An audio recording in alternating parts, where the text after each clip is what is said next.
আসসালামু আলাইকুম, সবাই কেমন আছেন? আলহামদুলিল্লাহ, আপনাদের দোয়ায় আমিও ভালো আছি। তো সবাইকে ঈদ মুবারক। আর এই তো দেখেন, যে এদিকে এখন আমি ঈদের জন্য, যেহেতু এটা কুরবানি ঈদ, মশলা তো লাগবে। তো মশলাগুলো আমি সবগুলো একটা গুঁড়ো করে নেব ব্লেন্ডারে। তো সবগুলা মশলা এখন একটু গরম করে নিতেছি গ্যাস ওভেনে। তো এগুলা গরম করে আস্তে আস্তে সবগুলা ব্লেন্ডারে গুঁড়ো করে নেব। আর আমাদের যুগটা দেখেন কত আধুনিক যুগ হয়ে গেছে, মানে আরামের যুগ হয়ে গেছে। আমাদের দাদি নানি, তারপরে মা, চাচি, শাশুড়িরা কত কষ্ট করে মশলাগুলো পাটায় পিষে বাটতো। অবশ্যই আমি এখনও পাটায় পিষে বাটি, মানে আমি মশলার গুঁড়ো মশলা দিই, আবার পাটায় পিষে মশলা করি।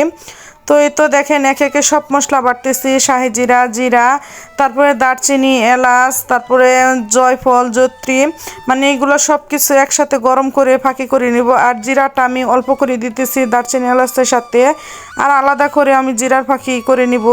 আর আমি সব সময় মানে কুরবানি ঈদ আসার আগে এভাবে সব মশলা প্রস্তুতি করে নেই, মানে সারা বছরের জন্য, মানে বছরের যতটুক সময় যায় তারপর আবার করি। তো এই তো এখন এই যে ব্লেন্ডারে দিয়ে নিতেছি।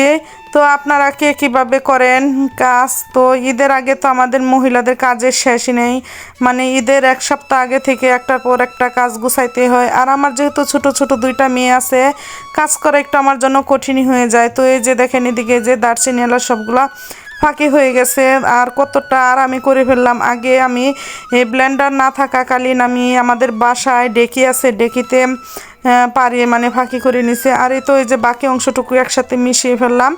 আর এখন জিরাগুলো ফাঁকি করে নিব।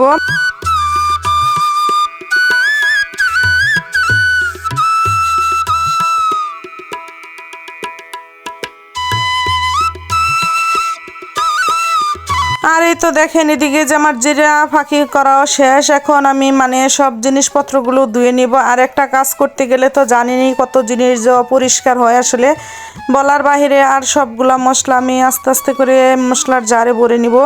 আর আমরা যেহেতু গ্রামে থাকি, গ্রামের এদিকে মানে সবাই যেভাবে যে জিনিস ব্যবহার করে ওই জিনিসগুলাতে আমি রাখছি।